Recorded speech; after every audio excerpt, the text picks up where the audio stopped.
want you to turn to Genesis chapter 8, verse 1. என்ன ஆதி ஆகமம் 8ஆம் அதிகாரம் முதல் வசனத்தை நீங்க திருப்பிக் கொள்ளும்படியாக உங்கள் அன்போடு கேட்கிறேன். இந்த இடத்துல பாத்தீங்கன்னா you see தேவன் of God, the Lord who remembers, or the God who remembers. அதுதான் இந்த இடத்துல நீங்க பாத்தீங்கன்னா 8ஆம் அதிகாரம் 1ஆம் வசனத்துல என்ன பண்றாருங்க, but God remembered Noah and all the beasts and all the cattle that were with him in the ark. Then God caused a wind to pass over the earth and the water subsidized. தேவன் நோவாவையும் அவனோடு பேழையில் இருந்த சகல காட்டு மிருகங்களையும் சகல நாட்டு மிருகங்களையும் நினைத்தருளினார். தேவன் பூமியின் மேல் காற்றை வீச பண்ணினார், அப்பொழுது ஜலம் அமர்ந்தது. சோ இந்த வசனம் எழுதும் போது, இந்த வசனம் it is written in the Bible. So இந்த வசனம் வரும்போது ஒரு வருஷம் முடிந்தது. நீங்க 7ஆம் அதிகாரத்துல பார்க்கும் போது அங்க நோவாவுக்கு பாத்தீங்கன்னா when he was 600 years 600 வருஷம் இருக்கும் போது இந்த ஒரு சம்பவம் நடக்குது. பூமியின் மேல் மழை வருகிறது. இட் இஸ் 40 நாட்கள் அந்த மழை இருக்கிறது. நீங்க பாத்தீங்கன்னா 7ஆம் அதிகாரம் 11ஆம் வசனத்துல நோவாவுக்கு 600 வயதான வருஷம் 2ஆம் மாதம் 17ஆம் தேதியாக அந்நாளிலே மகா ஆழத்தின் ஊற்றுக்கள் எல்லாம் பிளந்து வானத்தின் மதகுகள் திறவுண்டது. 40 நாள் இரவும் பகலும் பூமியின் மேல் பெருமழை பெய்தது. So when Noah was 600 years, 600, when he was 600 years, ஆண்டவர் என்ன பண்ணாருங்க, he brought judgment on this earth. நோவாவையும் அவனுடைய குடும்பத்தையும் மாத்திரம் நோவாக்கு முன்னாடி ஒரு பேழை உண்டு பண்ணும்படியாக சொல்லி அந்த பேழைக்குள்ள அவனையும் அவன் குடும்பத்தையும் தேவன் எந்த மிருகங்கள் எல்லாம் பாதுகாக்கணுமோ அந்த மிருகங்கள் எல்லாம் அந்த பேழைக்குள்ள வைத்து அந்த ஆர்க்குள்ள வைத்து அவர்களை அடைத்து போடுகிறார். அதற்கப்புறம் பாத்தீங்கன்னா Noah was in the ark, அதாவது அந்த பேழைக்குள்ள ஒரு வருட காலம் ஒரு தேவனுடைய அசைவும் கிடையாது. தேவன் நோவாவோட பேசல. காட், பைபிள் சொல்லுது, காட் ஷட் த டோர். தேவன் வெளியில இருந்து அந்த கதவை பூட்டிட்டாராம். சோ அது பிறகு there was no voice, nothing. நோவாவும் அந்த குடும்பமும் அந்த மிருகங்களோட they had become, என்ன பண்றாங்க, every animal had become a family member of them. ஒரு வருட காலம், not 1 day 2 day, ஒரு வருஷ காலம். இன்னைக்கு யோசிச்சு பாருங்க, நீங்க உங்க வீட்டுக்குள்ள இருக்கிறீங்க, உங்க வீட்டுக்குள்ளேயே ஒரு அடைப்பட்டு ஒரு நாள் இருந்தனாலுமே நமக்கு என்ன ஆகுதுங்க, போர் அடிச்சு போகுது. வெளியே போகணும், யாரையோ பார்க்கணும். அப்போ நோவாவோட வெறும் he had to speak, அந்த மிருகங்களோட அவன் பேசி இருக்கணும், தன் குடும்பத்தோட பேசி இருக்கணும். இவரோட அதுக்கு மிஞ்சினது ஒண்ணுமே கிடையாது. ஒரு வருஷ காலம், ஒரு வருஷ காலம் சூரியனை பார்க்கல, ஒன்ன பார்க்கல. there was, he saw only rain. மழையை 40 நாட்கள் பார்த்தான். அதுக்கப்புறம் அவன் ஜன்னலை திறந்து பார்க்கும்போது he saw only waters. Amen. ஒரு செடி கொடி மிருகங்கள் எதையும் பார்க்கல. God annihilated எல்லாத்தையும், எல்லாம் ஒண்ணுமே இல்லாம இருந்தது. அப்போ அவனுக்கு நோவாவுக்கு 601வது வருஷம் வரும்போது திடீரென்று காட், தேவன் என்ன பண்ணாருங்க, இங்க பைபிள் சொல்லுது, காட் ரிமெம்பர்ட் நோவா. தேவன் நோவாவையும் அவனுடனே கூட பேழைக்குள்ள இருந்த சகல காட்டு மிருகங்களையும் சகல நாட்டு மிருகங்களையும் நினைத்து அருளினார். அப்போ ஆண்டவர் அந்த ஒரு வருஷ காலம் நோவாவை நினைச்சு பார்க்கவே இல்லையா? ஹல்லேலூயா. நினைச்சு பார்க்கவே இல்லையா? No, that is not the truth. நோவாவை நினைச்சு பார்க்கலன்னு இல்ல. ஆண்டவர் என்ன பண்ணாருங்க, அது குறிப்பிட்ட காலம் வரைக்கும் காத்து இருந்தார். ஆமென். காட், தேவனுக்கு he knew from A to Z, முதல் ஆதியிலிருந்து அந்த வரைக்கும் அவருக்கு எல்லாம் தெரியும், எப்படி இந்த கேஸை டீல் பண்ணணும், எதை இது சரிப்படுத்தணும்னு. சோ அந்த ஒரு வருஷ காலம் அந்த பேழை அந்த தண்ணி மேலதான் மிதந்து கொண்டு இருந்தது. there was no respite for Noah and his family. அப்படியான ஒரு இக்கட்டான சூழ்நிலை இருக்கு. நோவா கேட்டிருக்கலாம், God, where are you? Where are you? நான் அந்த பேழை உண்டு பண்ற 120 வருஷம் ஆச்சு ஆண்டவரே, நீங்க சொன்னபடி எல்லாம் செஞ்சேன். இப்போ now I am in the boat. அவன் சொல்லி இருக்கலாம், எனக்கு போர் அடிக்குது ஆண்டவரே, I am frustrated every day looking at the same animals. Where are you? Noah கேட்டிருக்கலாம், ஒரு பதிலும் இல்ல.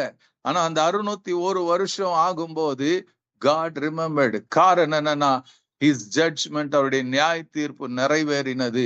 அப்பொழுது தேவன் என்ன பண்ணாராம்? நினைவு கூர்ந்தாராம். Amen. It's time.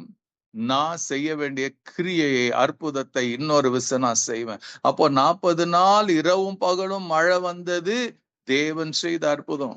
It was not humanly possible. It was a supernatural miracle that God sent rain for 40 days. ஆண்டவர் சொன்னாரு, என் பிள்ளைங்க ரொம்ப ஒரு வருஷமா இருந்துட்டாங்க.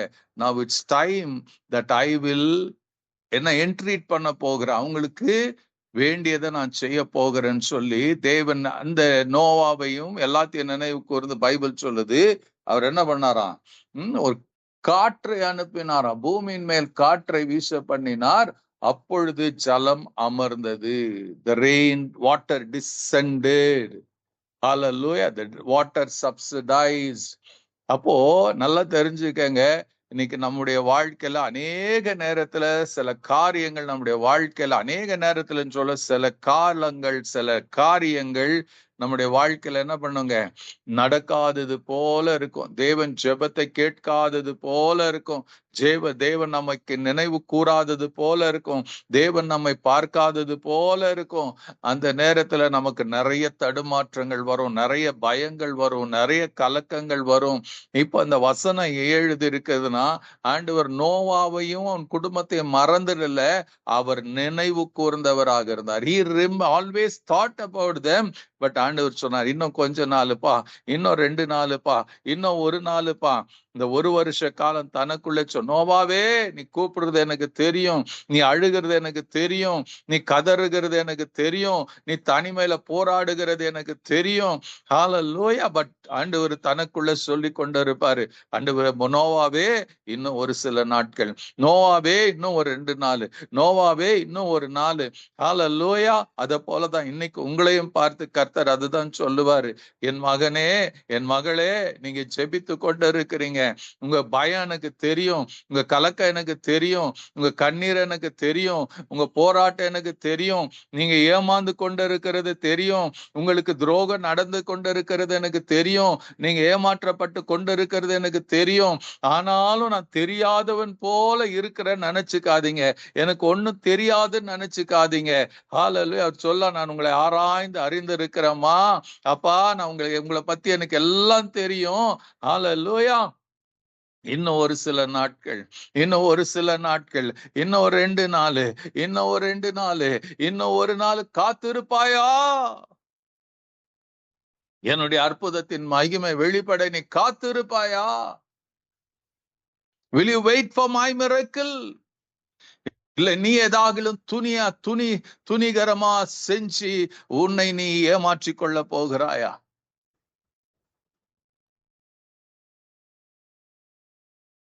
அன்னைக்கு நோவா எது வேணாலும் பண்ணி இருக்கலாம். அந்த பேழை அவன் தான் உண்டு பண்ணினான். ஆண்டவர் என்ன பண்ணாருங்க, ஒரு ஜன்னலை தவிர எது மேல எல்லாம் மூடப்பட்டு இருந்தது. அவன் உடைக்கல, ட்ரை பண்ணல, எதையும் பண்ணல. In spite of all this thing, he just waited for God. தேவன் செய்ய நினைச்சது நடக்கட்டும் அவன் காத்திருந்தான். Amen. ஒரு வருஷங்க, ஒரு நாள் 2 நாள் இல்ல, ஒரு வருஷம் he waited. கர்த்தர் செய்ய நினைத்தது பைபிள் சொல்லுது, அந்த ஒரு வருஷம் முடிகிற நாள்ல தேவன் நோவாவை நினைவு கூர்ந்தாராம். நீங்க பைபிள் முழுக்க பாருங்க. But God remembered. யோசேப்புடைய நாட்கள் யோசித்து பாருங்க. போத்திபார் வீட்டுல அடிமை, சிறைச்சாலையில அடிமை. Hallelujah. But God remembered. அந்த ஒரு குறிப்பிட்ட காலம் வந்த போது தேவன் நோவாவை யோசேப்பை நினைவு கூர்ந்தாராம். Hallelujah. யோசேப்புடைய துன்பத்தை நினைவு கூர்ந்தார். பார்வோனுக்கு முன்பாக நிறுத்தினார். அவனே ஆச்சரியப்படுகிறவனமாக அற்புத காரியங்களை செய்தார். When God does something, it's going to be amazing. அதோடைய நம்முடைய கண்களுக்கு ஆச்சரியமா இருக்க போகிறது. When God does, தேவன் செய்யும் போது அது ஆச்சரியமான காரியமா இருக்க போகிறது. உங்களை ஒவ்வொருவருக்கும் கர்த்தர் ஆச்சரியமான காரியங்களை செய்ய போகிறார். பட் ஒரே ஒரு காரியம் உங்களை என்னையும் பார்த்து கேட்கிறது, will you wait? பைபிள் சொல்லுது, கர்த்தருக்கு காத்திருக்கிறவர்கள் ஒருபோதும் அவர் வெட்கப்பட்டு போக விட மாட்டாராம். அவருடைய முகங்களை பிரகாசிக்க செய்கிற தேவன். அதுதான் நம்முடைய ஆண்டவர் செய்து கொண்டே இருக்கிறவர். நீங்க இதை ஆதியாகமம் 30ஆம் அதிகாரத்துல பாத்தீங்கன்னா அங்க ஒரு ஸ்திரீயை குறிச்சு எழுதப்பட்டு இருக்கும். ஆமென், ஹல்லேலூயா. ஜெனசிஸ் சாப்டர் 30ல நீங்க பாத்தீங்கன்னா அந்த இடத்துல 23ஆம் வசனத்துல இருந்து நீங்க பாத்தீங்கன்னா அங்க ராகேல் என்ற ஒரு ஸ்திரியை குறிச்சு எழுதப்பட்டு இருக்கும். ஆமென், ஹல்லேலூயா. அந்த இடத்துல பாத்தீங்க 22ஆம் வசனத்துல, then God remembered Rachel and God gave heed to her and opened her womb. அதுக்கு முன்னாடி பாத்தீங்கன்னா எத்தனை போராட்டம். யாக்கோப் ரொம்ப லவ் பண்ண வந்தா ரேச்சல், ராகேல். ஆனா லேயாளுடைய கர்ப்பம் திறக்கப்பட்டது, ராகேலுடைய கர்ப்பம் அடைக்கப்பட்டு இருந்தது. she cried, she wailed, she prayed, she ரொம்ப fed up ஆயிட்டா தன்னுடைய வாழ்க்கையில. எனக்கு ஒரு குழந்தை இல்லையேன்னு வருத்தப்பட்டு கலங்கினா. she lost her hope, she lost everything. she fought with Jacob, யாக்கோபோட சண்டை போட்டா, எனக்கு ஒரு பிள்ளைய கொடு என்று சண்டை போட்டா. nobody could do anything. காலப்போக்கில் எல்லாம் மறந்து போனாங்க. யாக்கோபு ஒரு பிள்ளை பிறக்குங்கிற நம்பிக்கையற்றவனாக இருந்தான். ராகேல் தனக்கு ஒரு பிள்ளை பிறப்பான நம்பிக்கையற்று போயிருந்தான். அந்த நேரத்துல அது எப்ப ஆண்டவர் ஞாபகம் வைத்தார் பைபிள் சொல்லுது, then God remembered. தேவனை நினைவு கூர்ந்தாரு. அண்ணா நான் நினைக்கிற ராகேல் ஜெபித்து மறந்து போயிருக்கலாம், அழுது சோர்ந்து போயிருக்கலாம். இனி ஒரு நன்மையை நடக்காது, இன்னைக்கு ஒரு பிள்ளையும் பிறக்காது, முடிஞ்சது என் கதைன்னு சொல்லி அவர் நினைச்சிருக்கலாம். அந்த நேரத்துல வேதம் சொல்லுகிறது, தேவன் ராகேலை நினைவு கூர்ந்தார். Then God remembered Rachel. So when God remembered, hallelujah, யோசித்து பாருங்க. பைபிள்ல நீங்க பாத்தீங்கன்னா நேற்றைய தினத்துல கூட நான் பேசி கொண்டிருந்தேன். யோசேப்பை அவனுக்கு கொடுத்தார். He had a clear, யோசேப்புடைய வாழ்க்கையின் சரித்திரம் மாத்திரம்தான் ஒரு அழுக்கற்ற ஒரு வாழ்க்கையாய், ஒரு சரித்திரமாய் யோசேப்பு இன்னைக்கு இருக்கிறான். அவனை குறிச்சு இந்த பாவத்தை செஞ்சான், இதை துணிகரமா செஞ்சான், இங்க தேவனை விட்டு விலகி போனான்ற ஒரு வார்த்தை கூட பார்க்க முடியாது. அப்படியாப்பட்ட ஒரு பிள்ளையை இந்த ராகேலுடைய கருவில இருந்து வெளியே கொண்டு வந்தாரு.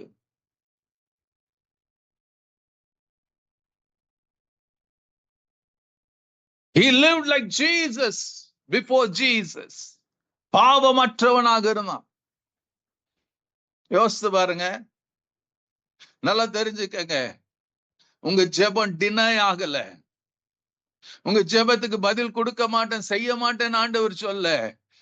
God is holding it back because the time is coming, the day is coming, your miracle is coming.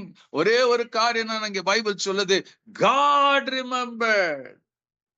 அப்போ நோவாவை நினைவு கூர்ந்தவர், ஆபிரகாமை நினைவு கூர்ந்தார் என்று சொல்லும். If God could remembered this Rachel, ஒரு பியூட்டிஃபுல்லான யோசேப்புக்கு ஆண்டவர் கொடுப்பாரானால், அந்த யோசேப்பு through him அவனை எகிப்துக்கு அனுப்பி ஒரு பெரிய சந்ததி அந்த இடத்துல உருவாக்குவாரானால், how much God will do in your life. யோசித்து பாருங்க என் பிரியமானவர்களே, என் சகோதரி, என் சகோதரனே, யோசித்து பாருங்க. God has not forgotten you. God has never forgotten you. He has never forsaken you. If you have தேவனை மறந்துட்டார், and if you have drifted away from God, come back to God. தேவனிடத்துல திரும்பி வாங்க, தேவனிடத்துல மன்றாடுங்க. Just pray, just surrender your life to God and tell God, I am waiting. I am still waiting, God.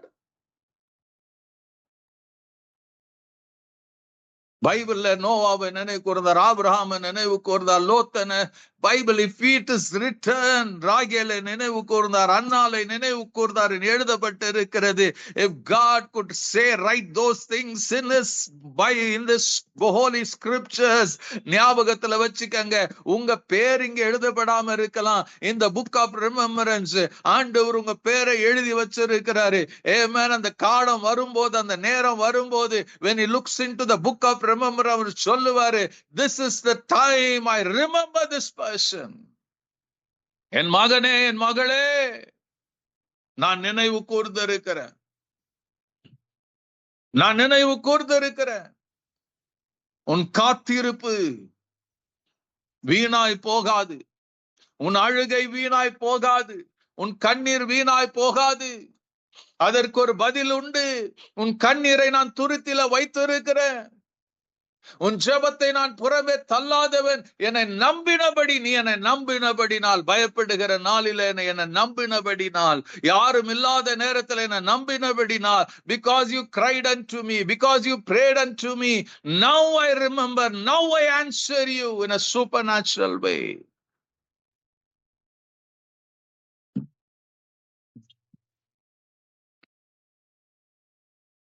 நோவாவை நினைவு கூர்ந்து Bible சொல்லுது, அவர் ஒரு காற்றை வீசப்பான். He sent a wind of miracle. ஹல்லேலூயா. நோவாவுக்கு தெரியல, அவன் பேழைக்குள்ள இருக்கிறான். ஆண்டவர் நினைவு கூர்ந்தார், காற்றை அனுப்பினார், தண்ணீர் அமர்ந்தது. ஆமென். ஹல்லேலூயா. சில காலம் போன பிறகு அவனும் அவன் வீட்டாரும் ஆண்டவரே கூப்பிட்டார், வாப்பா, வெளியே வாப்பா, வெளிச்சத்தை பாரு, சூரியனை பாரு, என்னுடைய சிருஷ்டியை பாரு என்று சொன்னார். அதே போலதாங்க கர்த்தர் உங்களுக்கு செய்வார். If you are just stuck up somewhere, not happening anything, remember, God is working something behind the screen. அவர் கிரியை செய்து கொண்டிருக்கிறார், அவர் நடப்பித்து கொண்டிருக்கிறார். அவர் செய்ய நினைத்தது ஒன்றும் தடைபடாது. Amen. He is there. He is working something in your promotion. உன் வியாதி நடுவுல கர்த்தர் ஏதோ ஒன்னு காரியத்தை செய்து கொண்டிருக்கிறார். உன் உயர்வின் நடுவுல கர்த்தர் ஏதோ ஒன்னு பின்னாடி கிரியை செய்து கொண்டிருக்கிறார். Amen. God is working 24/7 for you. உனக்காக அவர் செய்து கொண்டிருக்கிறார். அந்த நாள் வரும்போது நிச்சயமா நடக்கும். உன் தலையை உயர்த்துவார், உன்னை கனப்படுத்துவார். உனக்கு விரோதமாய் எழுப்பினவர்கள் எல்லாத்தையும் இல்பொருளாக்குவார். God's glory will rise upon you. திட நம்பிக்கையோட இருங்க, விசுவாசத்தோட இருங்க. கர்த்தர் செய்ய நினைச்சது ஒன்றும் தடைபடாது.